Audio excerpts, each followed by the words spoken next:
கோச்சுக்காதீங்க அண்ணி, நான் உங்ககிட்ட இன்னும் ஒரே ஒரு கேள்வி மட்டும் கேட்கணும். அது கேட்கலன்னா என் தலையே வெடிச்சு பண்ண போல இருக்கு.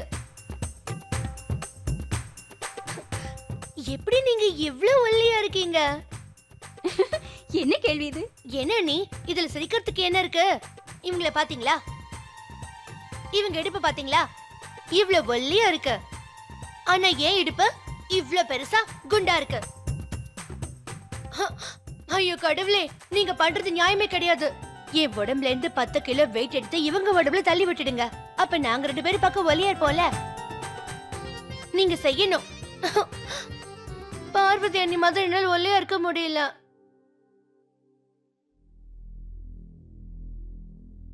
ஒருவேளை அந்த கடவுள் குயில பச்சை நிறத்துல படைச்சிருந்தாருன்னா நமக்கு எப்படி வித்தியாசம் தெரிஞ்சிருக்கும்?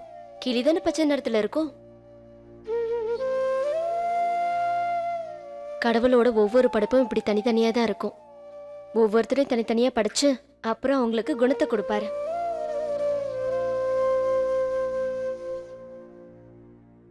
அப்பதான் நல்லவங்க யாரு கெட்டவங்க யாருன்னு நம்மளால தெரிஞ்சுக்க முடியும்னு அப்படி படைச்சிருக்காரு. நீயா இப்படி பேசுற பார்வதி? இந்த மாதிரி அழகா பேசுறதுக்கு நீ எங்க கத்துக்கிட்ட? ஜமீன்தார் அம்மா கிட்ட.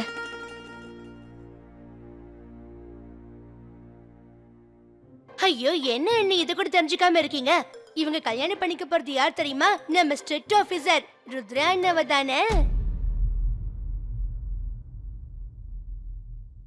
சரி, இப்ப நாம இந்த விஷயத்தை பத்தி பேசுறதை விட்டுட்டு உங்ககிட்ட வேற விஷயம் சொல்லட்டுமா? உங்களுக்கு ஒரு விஷயம் தெரியுமா? என் கைய பார்த்து ஒரு ஜோசியர் உனக்கு வரப்போற புருஷன் காக்கி சட்டை போட்டவன்னு சொன்னாரு. நம்ம சுனிதாவுக்கு ஒரு பெரிய ஆசை இருக்கு. அவளுக்கு வரப்போற மாப்பிள்ள காக்கி சட்டை போட்டவரா இருக்கணுமா? அது மிலிட்டரி ஆளா இருக்கலாம், போஸ்ட்மேனா இருக்கலாம், இல்ல பஸ் கண்டக்டரா இருக்கலாம். என்ன நீங்க?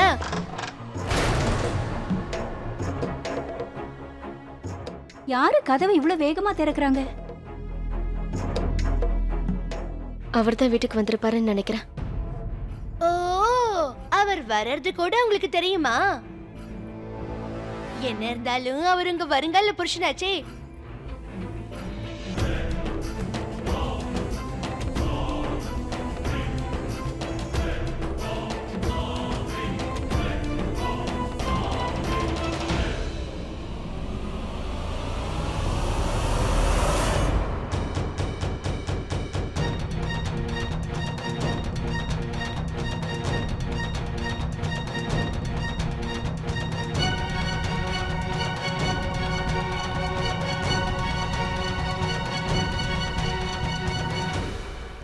நீங்க என்ன யோசிக்கிறீங்க சார்?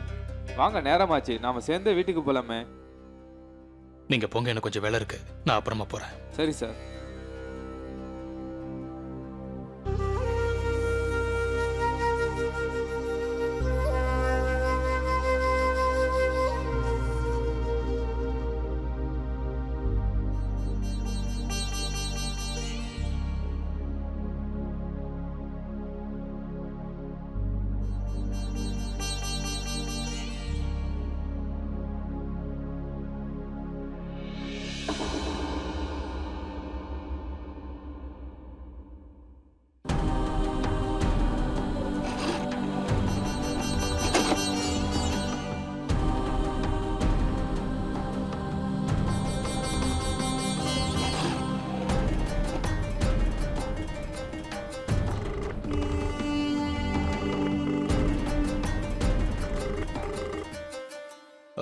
வணக்கம் அண்ணி, நல்லா இருக்கீங்களா?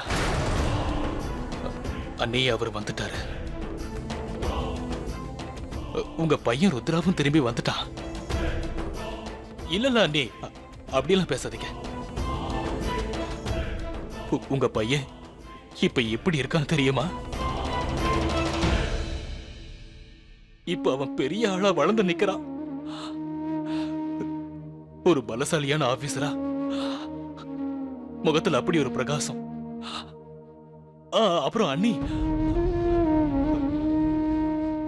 உங்களுக்கு ஒரு விஷயம் தெரியுமா? அவனோட கண்ணை பார்க்கும்போது அப்படியே உங்க கண்ணை பார்க்கிற மாதிரியே இருக்கு. இங்க பாருங்க அண்ணி,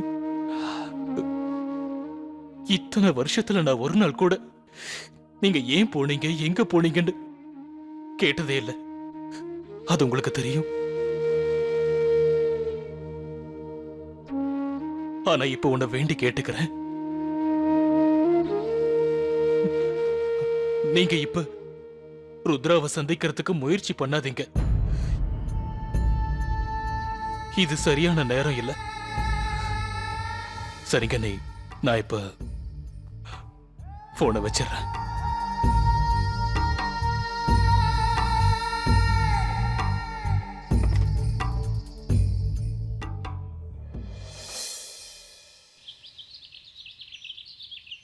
ஏய் சுனிதா, நான் உன்கிட்ட என்ன சொன்னேன்? அண்ணிய அவளோட ரூமுக்கு கூட்டிட்டு போன சொன்னல. வாங்க நீ போலாம். கொஞ்சம் நில்லு. அதாவது அந்த காலத்துல என் புருஷன் ஆபீஸ்ல இருந்து கிளம்புறாருன்னு தெரிஞ்ச உடனே கையும் ஓடாம காலும் ஓடாம பயந்து போய் நின்னுட்டு இருப்பேன். ஆனா இந்த பொண்ண பாத்தியா? புருஷன் வீட்டுக்கு வர போறாருன்னு தெரிஞ்சு போச்சு, ஆனா முகத்துல பயமே இல்லையே. என்னம்மா கேள்வி கேக்குறீங்க? இன்னும் கல்யாணம் ஆகலையே. அவர் இவங்களோட வருங்கால புருஷன் தானே. ஓ இங்க வா.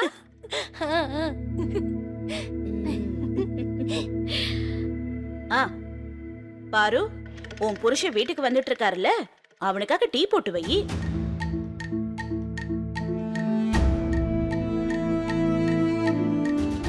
இரு பார்வதி, நான் கொண்டு வரேன்.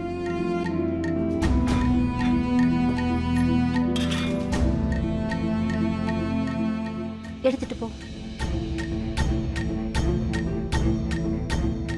இவ எந்த வேலையும் செய்யக்கூடாதுன்னு சொல்றியா?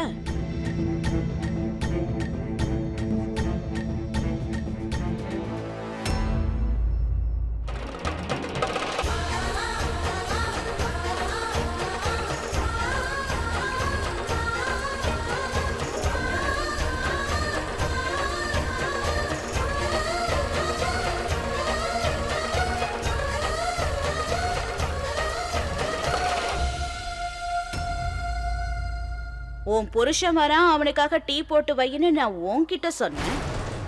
நானே போடுறேன்னு இவ உனக்காக வக்காலத்து வாங்குற.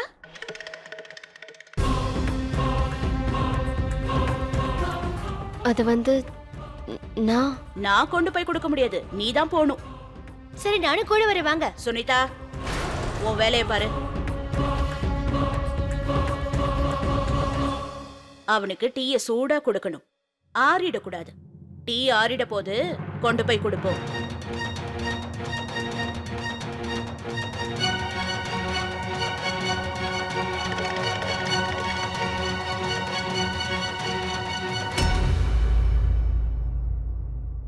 மைத்திலி, எனக்கும் சூடா ஒரு கப்பு டீ கொடு. சரிங்க அத்தை. சக்கரை கம்மியா போடு, ஏன்னா ரொம்ப சந்தோஷமா இருக்கேன்.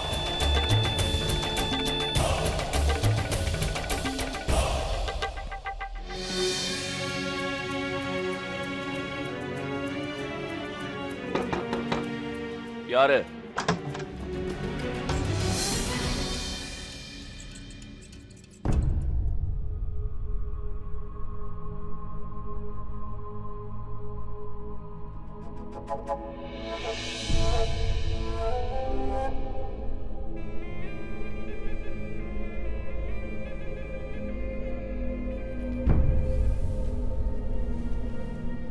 டீ. என்னது? நான் கொண்டு வரக்கூடாதுன்னு தான் நினைச்சேன். ஆனா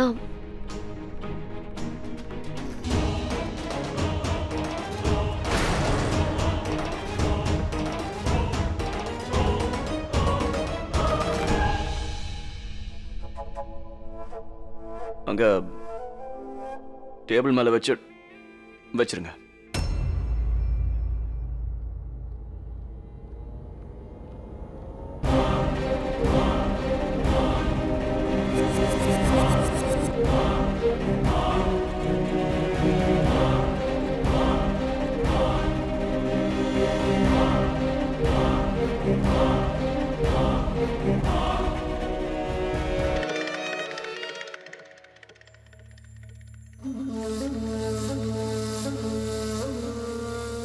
மருமகளே பாரு, ருத்ராவோட ரூம் எப்படி அலங்கோலமா இருக்கு பாத்தியா? நீ தானே இந்த இடத்த சுத்தமா வச்சுக்க பழகிக்கணும்.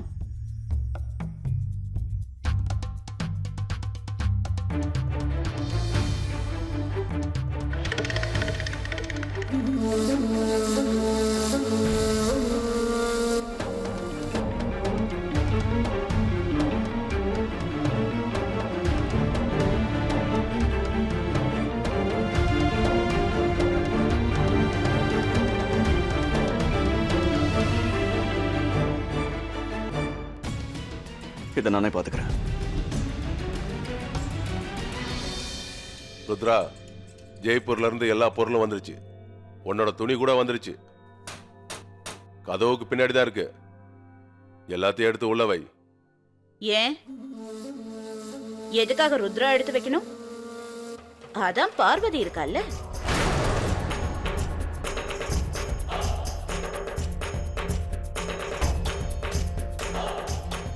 அப்பா ருத்ரா, முதல்ல டீயை குடிச்சிட்டுப்பா. குடிச்சிட்டு எப்படி இருக்குன்னு சொல்லு. நீங்க வேலையை பாருங்க.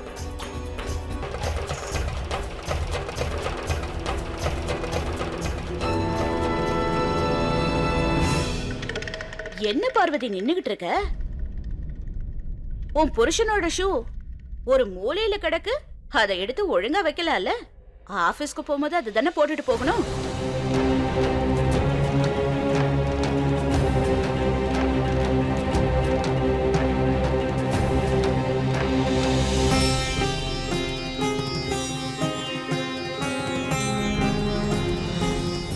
என்னாச்சு?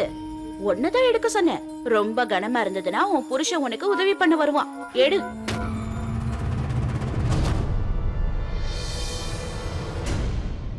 உன்கிட்டதாம்மா சொல்றேன்.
நான் சொன்ன மாதிரியே உதவி பண்றாரு. நீ தனியா அந்த ஷூவை எடுக்கிறத பார்த்து ருத்ராவுக்கு கண்ணீரே வந்துருச்சு போல இருக்கு.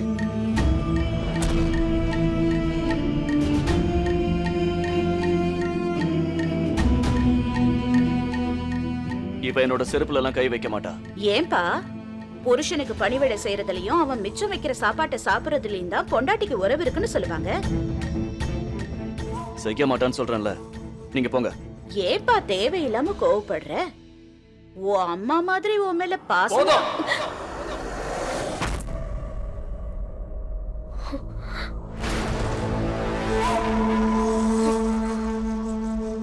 இல்ல, நான் ஒண்ணு இப்ப தப்பா சொல்ல வரலையே. உன் அம்மா மாதிரி உன்னை பாதியிலே விட்டுட்டு போகாம கடைசி வரைக்கும் உன் கூடவே இருப்பான்னு சொல்ல வந்தேன். புரிஞ்சுக்கிட்டியா?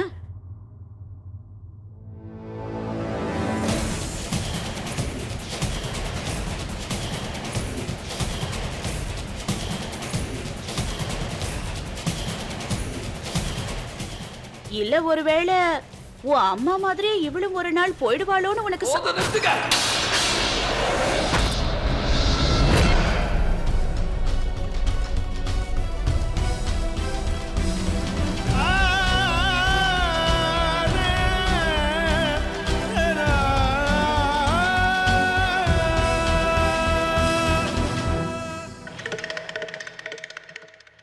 உனக்கு ஏன்பா இவ்ளோ கோவம் வருது? இப்ப என்னப்பா ஆச்சு? உன் மனைவி கொண்டு வந்த டீ உனக்கு பிடிக்கலையா? இல்ல சூடு ஆறி போயிடுச்சா?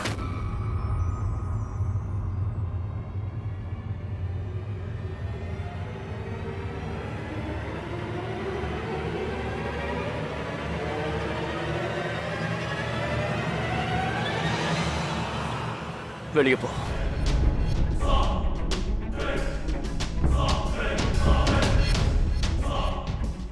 வெளியே போன்னு சொல்றேன்ல.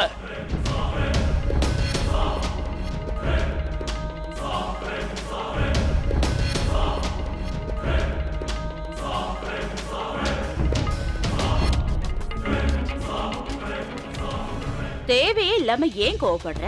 நான் சொன்னதெல்லாம் நடந்த விஷயம் தானே, பொய் ஒன்னும் சொல்லலையே. மோகினி,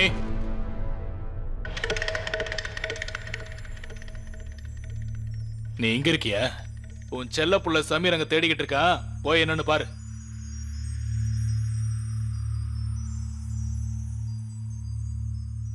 என்ன பிரச்சனை? ஒரு பிரச்சனையும் இல்ல.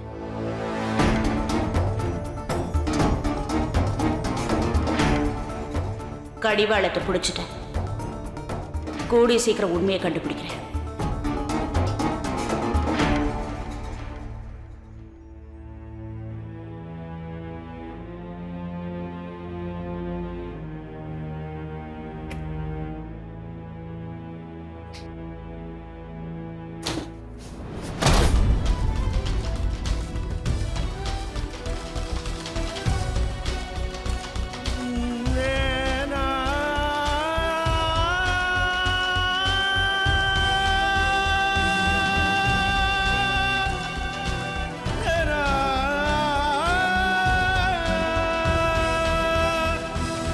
அம்மா கொஞ்சம் வாங்கல. என்னடா உனக்கு? வாங்கம்மா. காலையில யாருக்கிட்டையும் சொல்லாம கொள்ளாம அவ்வளவு சீக்கிரமா எந்திரிச்சு எங்க போன? ஓஹோ, அதெல்லாம் விடுங்க. ஞாபகம் இருக்கா, சௌஹான் சாரோட ஒப்பந்தத்துல ஒரு பிரச்சனை வந்துச்சுல, அதை நான் சரி பண்ணிட்டேன்னு உங்ககிட்ட கூட சொன்னேன். இத பாருங்க. என்ன இது? ஒரு புது வியாபாரி 6 லட்சத்துக்கு ஆர்டர் கிடைச்சிருக்கு. உன்னோட பையன் சரியான வேலையை பார்த்துட்டு வந்திருக்க. இதை மட்டும் பேசி முடிச்சிட்டேனா அப்புறம் பாருங்க, எல்லாரும் லைன்ல தான் நிப்பாங்க. சுடுகாடு மாதிரி இருக்கிற இந்த கிராமத்தை விட்டு முதல்ல வெளியே போகணும். அப்புறம் நிம்மதியா நாம ஜெய்ப்பூர்ல இருப்போம். வேண்டாம், ஜெய்ப்பூருக்கு வேண்டாம். லண்டனுக்கு போறதுக்கு சீக்கிரமா டிக்கெட் வாங்க. பொய் சொல்லணும்னு முடிவு பண்ணிட்டா ஏன் சின்ன பொய்யா சொல்ற? பெரிய பொய்யா சொல்லு. அம்மா நான் வாய முடுறா. நாம இந்த வீட்டை விட்டு போயிட்டோம்னா இந்த வீடு என்ன ஆகும்? உன் பெரிய பாக்கிட்டே தூக்கி கொடுத்துற சொல்றியா? ஏன், அவர்தான் போயிட்டாருல்ல. எப்படி பார்த்தாலும் இந்த அரண்மனை உங்களோடதுதான். இந்த அரண்மனையை நீங்க இது வரைக்கும் இருந்துச்சு. ஆனா இதுக்கு சொந்தக்காரங்க இப்ப இங்கதான் இருக்காங்க. என்ன? அந்த ருத்ரா அவன் பொண்டாட்டியும் கூடவே கூட்டிட்டு வந்துட்டான். இனிமே விளையாட்டுத்தனமா இருக்காத. நான் சொல்றத கவனமா கேட்டுக்க. அந்த பொண்ணு யாரு என்னங்கிற விவரம் எல்லாம் எனக்கு முழுசா வந்தாகணும். உன் அண்ணன்கிட்டயும் இதை சொல்லி வச்சிருக்கேன். ஆனா அவன் மேல எனக்கு முழுசா நம்பிக்கை இல்ல. அதனாலதான் இந்த விஷயத்த உன்கிட்ட சொல்றேன். சீக்கிரம் வேலையை ஆரம்பி. அந்த பொண்ணு எந்த கிராமத்தை சேர்ந்தவ, அவ யாருங்கிறத சீக்கிரமா விசாரிச்சு என்கிட்ட வந்து சொல்லு. சரிங்கம்மா.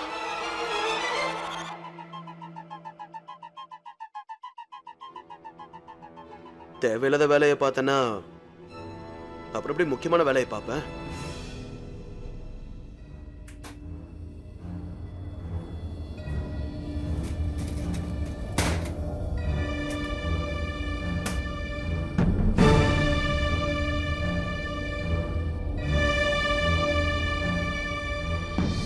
இல்ல ஒருவேளை உன் அம்மா மாதிரி இவளும் ஒரு நாள் போயிடுவாளோ?